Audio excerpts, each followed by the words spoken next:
당신은 자매 사사가와의 모든 예언이 이제 막 시작되었다는 사실을 알고 놀랄 것입니다. 이로 인해 앞으로 며칠 동안 무슨 일이 일어날지에 대해 모두가 불안해하고 있습니다. 이 비디오에서 최근 사건들이 어떻게 자매 사사가와의 예언의 시작을 알리는지, 그리고 다가올 일들에 대비하는 방법에 대해 알려드리겠습니다. 일본의 가톨릭 수녀인 아네스 사사가와 자매는 1970년대 아키타에서 성모 마리아의 환시로 세계적으로 유명해졌습니다. 그녀는 자신이 거주하던 수도원의 마리아상을 통해 성모 마리아로부터 메시지를 전달받았다고 보고했습니다. 이 상은 101번이나 기적의 눈물을 흘렸다고 전해집니다. 1975년에 시작된 이 메시지들은 교회와 세상에 대한 예언과 경고를 담고 있었습니다. 이제 많은 사람들을 두려움에 떨게 한 이 예언들을 탐구하고 앞으로 몇 달 동안 무엇을 기대해야 하는지 알아보겠습니다. 아네스 가스코 사사가와 자매의 삶은 신앙과 결단력의 증거입니다.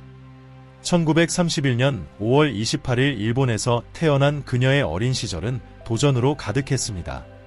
그녀는 미숙아로 태어나 어린 시절부터 심각한 건강 문제에 시달렸습니다. 비록 몸은 약했지만 그녀의 강한 의지와 끈기 있는 정신은 결코 꺾이지 않았습니다.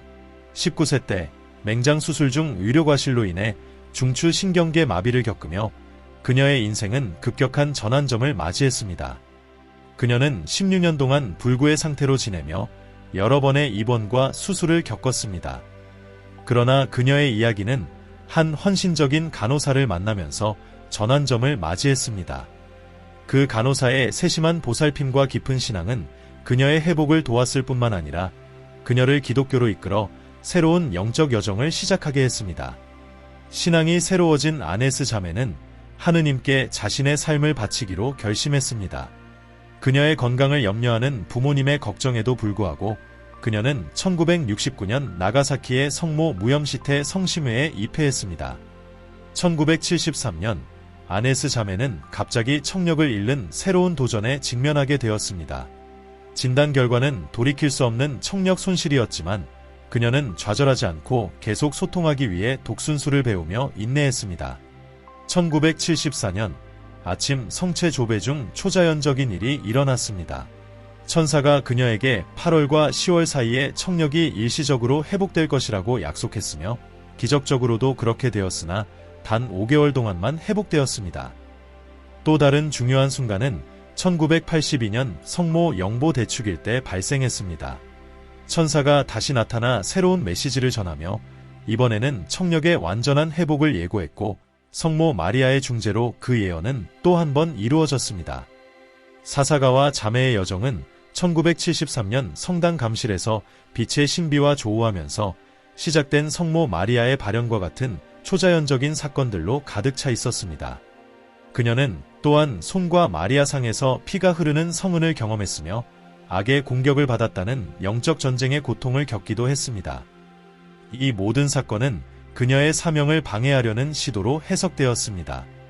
이러한 초자연적인 사건들은 자매 사사가와의 이야기를 듣는 모든 사람들의 호기심을 불러일으키며 특히 새로운 계시들이 그녀의 예언이 오늘날 실현되고 있을 가능성을 시사할 때 더욱 놀라움을 자아냅니다.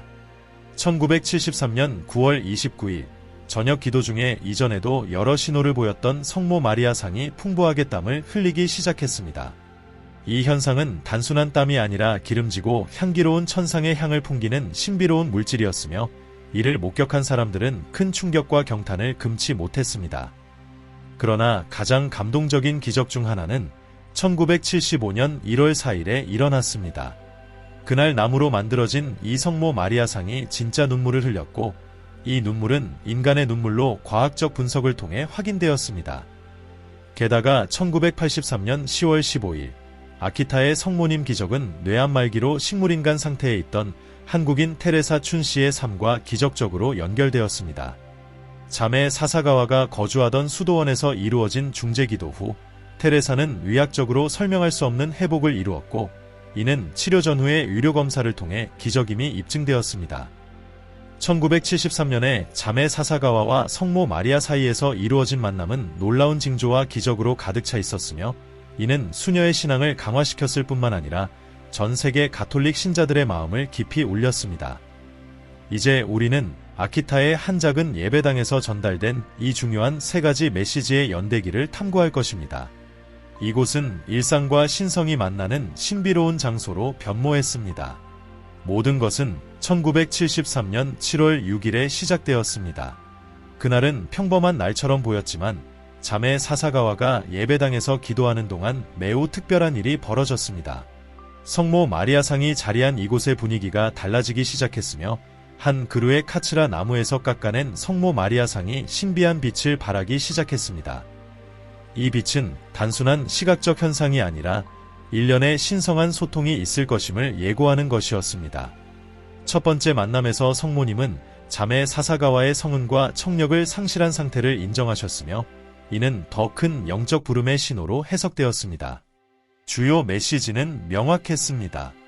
자매 사사가와는 성체성사를 중심으로 한 지극히 거룩한 성체의 종들의 기도를 바쳐야 했고 이 기도는 그녀의 치유뿐만 아니라 세상을 구원하는 도구가 될 것이라는 내용이었습니다. 이 사건 이후 수녀가 받은 메시지에 대한 엄격한 조사가 시작되었습니다. 1975년 니가타의 존시로 이토주교는 점점 더 많은 관심을 받고 있는 성모상과 자매 사사가와의 신비로운 체험에 대해 바티칸, 특히 신앙교리성의 조언을 구하기로 결정했습니다. 신앙교리성은 이토 주교가 지역 권위자로서 초기 조사를 이끌 것을 권고했습니다.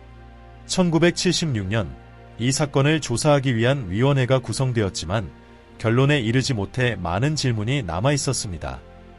그럼에도 불구하고 이토 주교는 계속되는 징조들에 힘입어 바티칸과의 대화를 이어가며 조사에 임했습니다. 1981년에는 아키타에서 초자연적 현상이 있을 가능성을 뒷받침하는 새로운 증거가 나왔고 이를 바탕으로 주교는 방대한 보고서를 작성했습니다.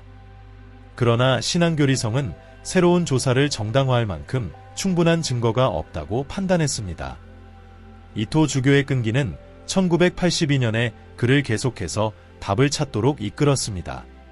그는 1983년에 바티칸의 관계자들과 직접 만나 아키타에서 일어난 사건들의 중요성을 강조하며 자신의 입장을 피력했습니다. 마침내 1984년 거의 10년간의 조사를 거친 후 이토 주교는 공식 성명을 통해 이 사건들의 초자연적 성격을 인정하고 그의 교구에서 아키타의 성모에 대한 공경을 허용했습니다. 다만 이는 공적 계시가 아닌 사적 계시로서 가톨릭 신앙에서 필수적인 교리로 간주되지 않는다는 점을 강조했습니다. 1988년에 은퇴한 이토 주교는 당시 신앙교리성 장관이었던 요제프 라친거 추기경, 훗날 교황 베네딕토 16세, 이자 당시 교황청 신앙교리성의 수장이었던 그를 만났습니다. 라친거는 이토 주교의 1984년 서한을 구두로 지지하며 사건에 대한 인정을 조심스럽고 신중하게 재확인했습니다. 그러나 지역교회의 인정에도 불구하고 가톨릭교회는 신중한 접근을 유지했습니다. 1990년 일본 주교회의 의장이었던 시라야나기 페터 대주교는 아키타 사건에 대해 공개적으로 회의적인 입장을 표명하며 그 사건들이 너무 심각하게 해석되어서는 안 된다고 주장했습니다. 이는 아키타의 초자연적 사건들의 진정성에 대한 교회 내 지속적인 논쟁을 반영하며 오늘날까지 이 사건은 여전히 신비롭고 논란의 여지가 많은 사건으로 남아 있습니다. 시라야나기 대주교의 선언은 일본 가톨릭교회의 입장에서 중요한 변화를 나타내며 교회의 주요 지도자들 사이에서 회의와 의심이 증가하고 있음을 보여주었습니다. 대주교는 초자연적 현상을 다루는 데 있어 가톨릭적 맥락에서의 복잡성을 강조했습니다. 발현이 공식적으로 인정되려면 단순한 개인적인 믿음 이상의 것이 필요하며 심오한 신학적, 교리적 분석이 요구됩니다. 교회 지도자들 간의 견해 차이는 이러한 사건들이 제시된 증거와 각자의 신학적 관점에 따라 여러 가지 방식으로 해석될 수 있음을 보여주었습니다. 대주교의 회의로는 교회가 이러한 현상을 어떻게 평가하고 받아들여야 하는지에 대한 깊은 성찰을 촉진했습니다. 이러한 의견의 분열은 교회가 신앙과 비판적 분석 사이에서 균형을 맞추려는 딜레마를 보여줍니다. 일부 지도자들은 아키타의 발현을 정당하고 인정을 받을 만한 것으로 여겼지만 시라야나기와 같은 인물들은 더욱 신중한 접근을 취하며 철저한 조사를 요구했습니다. 이처럼 신앙과 이성 간의 긴장은 교회가 직면한 영적, 신비적 문제들에서 항상 존재하는 특징입니다.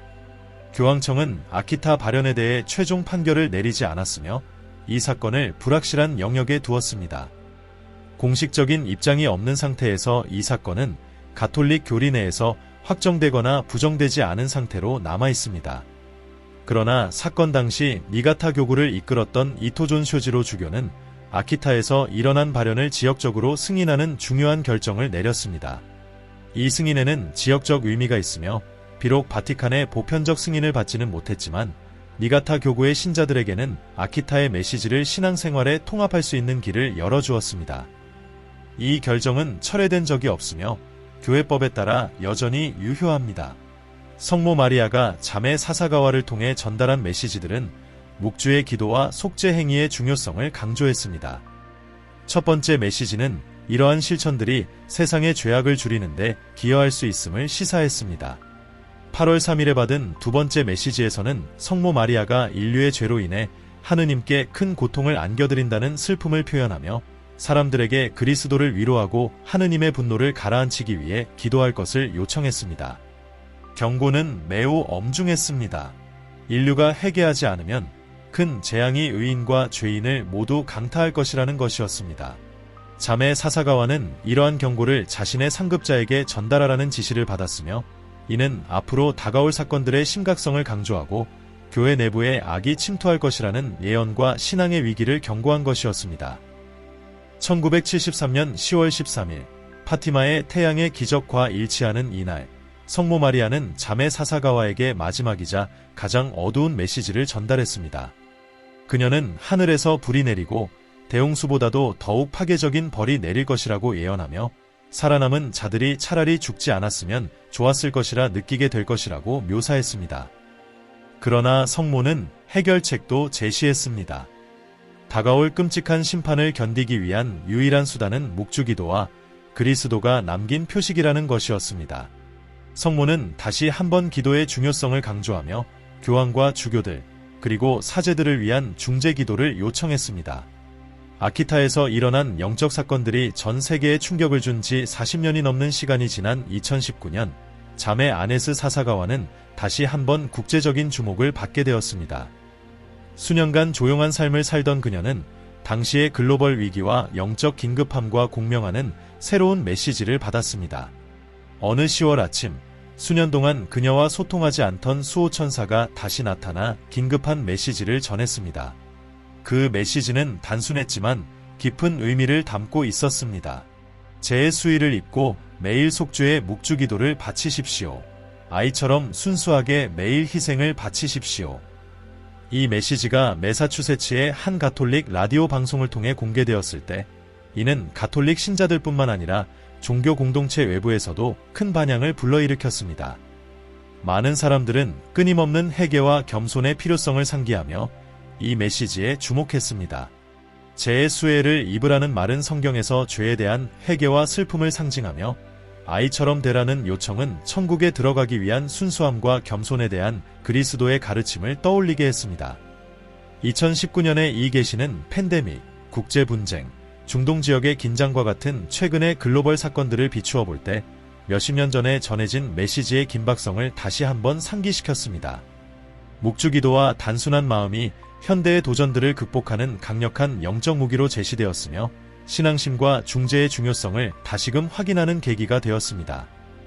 이러한 사건들은 깊은 고통과 더불어 전 세계적인 도덕적, 영적 성찰을 불러일으켰습니다. 자연재해의 빈도와 강도가 증가함에 따라 영적인 대응의 필요성이 절실해졌습니다. 자매 사사가와의 메시지는 물질적인 것 너머를 바라보고 이러한 위기의 영적 의미를 성찰하라고 신자들을 초대합니다. 매일의 희생을 요청하는 것은 각 개인이 기도나 개인적인 희생을 통해 세상의 영적 치유에 기여할 수 있음을 시사합니다. 사회가 거대한 업적을 중시하는 오늘날 작은 선행과 속죄의 중요성은 종종 잊혀지지만 자매 사사가와의 메시지는 그러한 일상의 행동들이 기독교 생활에서 본질적임을 상기시킵니다. 자선과 자기 부정 같은 겸손한 실천이 비록 눈에 띄지 않더라도 그리스도교 신앙에서 중요한 가치를 지니고 있음을 강조합니다. 아키타의 원래 메시지들처럼 2019년의 새로운 계시도 다양한 반응을 불러일으켰습니다. 일부는 이를 예언적 경고로 받아들였고 다른 이들은 기독교 신앙의 기둥을 강화하라는 상기 메시지로 여겼습니다. 2024년 7월 6일 아키타에서 첫 발현이 일어난 지 50주년이 되었습니다. 그 당시의 메시지는 세상의 회개와 성찰을 촉구하며 큰 영향을 미쳤지만 자메 사사가와가 다음 몇 달 동안 전달한 새로운 메시지는 세상을 다시 한번 놀라게 했습니다. 이제 93세가 된 자메는 새로운 예언을 발표하며 많은 이들을 충격에 빠뜨렸습니다. 일본의 한 조용한 수도원에서 생활하고 있지만 그녀의 말은 국제적으로 큰 반향을 일으켰습니다. 신의 메시지를 전달하는 통로로 알려진 그녀의 마지막 계시는 전 세계에 긴급한 경고를 던졌습니다. 50주년 발현 기념일 전날 자메 사사가와의 수호천사는 과거의 천상의 메시지를 전달했던 것처럼 다시 나타나 새로운 예언을 전했습니다. 이번 예언은 단순한 영적 변화나 신앙의 실천을 넘어서 심각한 재앙과 그로 인한 중대한 결과를 경고했습니다. 수호천사는 자연재해, 사회적 위기, 그리고 영적 붕괴에 대한 비전을 보여주며 성모 마리아의 지시를 따르지 않으면 인류가 이전에 겪지 못한 최악의 상황을 맞이하게 될 것이라고 경고했습니다. 이 메시지의 긴급성은 현재 세계가 처한 위기와 깊이 맞닿아 있습니다.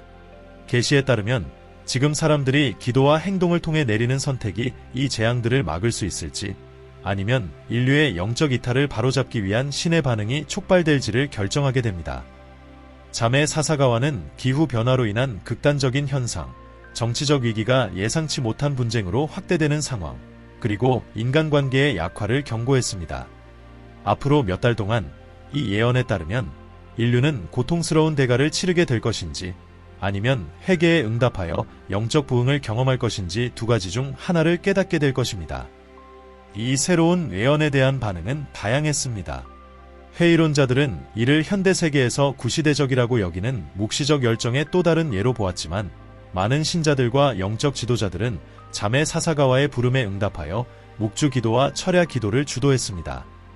과거의 메시지들이 처음에는 의심을 받았으나 시간이 지나면서 신뢰를 얻었던 만큼 많은 신자들은 이번 예언도 심각하게 받아들여야 할 경고라고 믿었습니다. 아키타에서 자메 아네스 사사가와가 받은 발현과 메시지들은 현재 사회에서 실현되고 있다고 믿는 이들이 많습니다. 이 메시지들은 기도, 회개, 그리고 변화의 필요성을 강조하며 인류가 그 길을 바꾸지 않으면 심각한 벌이 있을 것이라고 경고했습니다. 다음은 아키타의 예언 중 일부가 이미 실현된 것으로 보이는 예입니다. 예언 10. 대규모 자연재해. 성모 마리아는 지진, 홍수, 폭풍과 같은 대규모 자연재해를 경고했습니다. 최근 세계는 이러한 사건들이 증가하는 것을 목격하고 있습니다.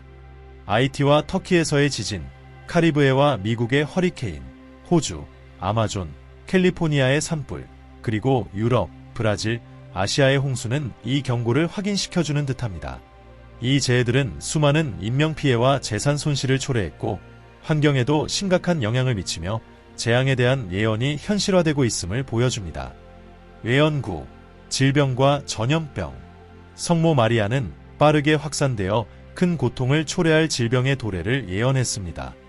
2020년 팬데믹은 수백만 명의 사망자와 막대한 사회적, 경제적 영향을 미치며 이 예언의 분명한 예로 꼽힙니다.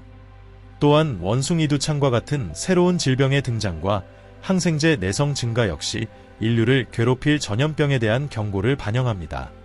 예언 8. 교회 내 분열과 신앙 위기.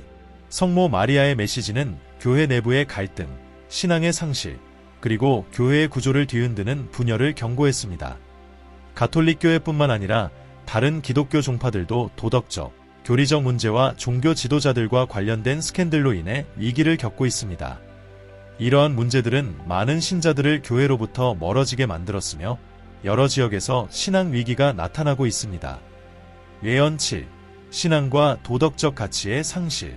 성모 마리아는 인류가 하느님으로부터 멀어지고 비도덕적이고 물질주의적인 가치를 받아들일 것을 경고했습니다. 오늘날 세속주의와 도덕적 상대주의의 확산, 그리고 물질주의에 대한 탐닉은 매우 분명해 보입니다. 폭력, 가족 가치의 붕괴, 마약 사용 증가, 포르노그라피의 확산은 영성과 윤리의 상실을 반영하고 있으며 이는 성모 마리아의 예언이 실현되고 있음을 보여줍니다. 이러한 경고들은 혼란스러운 세상 속에서 인류가 영적 선택을 제고할 것을 촉구하며 여전히 울려 퍼지고 있습니다. 예언 6. 분쟁과 전쟁의 확산. 성모 마리아는 전 세계적인 분쟁과 전쟁의 증가를 경고했습니다. 이는 우크라이나 전쟁, 중동의 지속적인 긴장, 아시아에서의 영토 분쟁, 그리고 여러 지역의 정치적 불안정 속에서 명백히 드러납니다. 또한 증가하는 군비 경쟁과 핵무기 위협은 전 세계적인 불안정 상황을 더욱 악화시키며 세상이 끊임없는 대립과 공포 속에 살고 있음을 보여줍니다. 예언 5. 가정 내 불화와 사회 문제. 성모 마리아는 가정의 해체와 사회적 문제에 대해 경고했습니다. 이 예언은 이혼율의 증가, 가정폭력의 확산, 마약 사용, 우울증, 그리고 행동장애와 같은 문제들로 가족의 전통적 구조가 무너지고 있는 현실에서 실현되고 있습니다. 이는 가족 관계가 심각한 위협을 받고 있다는 성모의 경고를 반영합니다. 예언 4. 불에 의한 파괴의 위협. 성모 마리아는 불에 의한 파괴를 경고했습니다. 이는 오늘날 빈번하고 파괴적인 산불, 특히 광대한 지역을 불태우는 산불에서 명백히 드러나고 있습니다. 또한 핵전쟁과 미사일 시험의 위협이 실존하는 대량 파괴의 위험을 보여줍니다. 불은 상징적이든 문자 그대로든 여전히 강력한 파괴의 힘입니다. 예언 3. 자연에 대한 무례함. 성모 마리아는 인류의 무책임한 행동이 심각한 결과를 초래할 것이라고 경고했습니다. 오늘날 환경 파괴, 해양 오염, 기후변화, 그리고 종의 멸종 등은 모두 인간의 행동으로 인해 악화된 문제들입니다. 산림 파괴, 산업 오염, 그리고 자연자원의 무분별한 착취는 지구의 미래를 위협하고 있으며 이로 인해 성모의 경고가 실현되고 있음을 확인할 수 있습니다. 예언 2. 기근과 식량 위기. 성모 마리아는 기근과 식량 위기에 대해 경고했습니다. 오늘날 많은 지역에서 수백만 명이 기아에 시달리고 있으며 이는 갈등, 기후변화, 그리고 부적절한 농업 관행에 의해 더욱 악화되었습니다. 식량 가격 상승과 식량 불안은 개발도상국뿐만 아니라 선진국에서도 문제로 나타나고 있으며 이는 성모가 경고한 기근의 시기를 상기시킵니다. 예언 1. 회개와 기도의 요청. 가장 중요한 예언이자 핵심 메시지는 회개와 기도에 대한 요청입니다. 성모 마리아의 중심 메시지는 명확합니다. 예언된 징벌을 피하기 위해 인류는 회개하고 영적 삶을 강화해야 합니다. 아직도 많은 이들이 이 부름을 외면하고 있지만 신앙과 영성으로 돌아가는 사람들의 움직임이 점차 증가하고 있습니다. 그러나 고통을 피하기 위해서는 회개와 영적 결속을 향한 이 부름이 더욱 널리 응답되어야 합니다. 자매 사사가와의 새로운 메시지는 현대사회에서 예언의 역할에 대한 중요한 논쟁을 재점화시켰습니다. 과학과 데이터가 세상을 지배하는 시대에 영적 통찰이 여전히 설 자리가 있는지에 대한 의문이 제기됩니다. 영적 지혜와 과학적 회의론 사이의 이 충돌은 현대적 가치에 대한 시험이 되고 있습니다. 그럼에도 불구하고 자매 사사가와의 예언은 단순히 묵시적 파괴의 이미지를 넘어서 내면 성찰의 부름을 담고 있습니다. 그녀는 사람들에게 내면을 돌아보고 신앙을 되살리며 그 신앙의 빛으로 다가오는 어둠을 이겨내기를 촉구합니다. 그녀의 메시지는 깊은 진리가 종종 큰 소리로 외쳐지는 것이 아니라 신성한 목소리에 귀를 기울인 이들에 의해 속삭여진다는 사실을 상기시켜줍니다. 시간이 흐르면서 세상은 기대감 속에 지켜보고 있습니다. 일부는 침묵의 기도로 또 일부는 뜨거운 논쟁으로 응답하고 있습니다. 남은 질문은 다음과 같습니다. 자매 사사가와가 예언한 사건들이 실현되어 회의론자들을 놀라게 할 것인가? 아니면 인류가 기도와 속죄의 부름에 응답함으로써 이러한 사건들의 흐름을 바꿀 수 있을 것인가? 현대 사회가 영적 본질에서 멀어질 경우 재앙적인 결말이 있을 가능성은 여전히 존재합니다.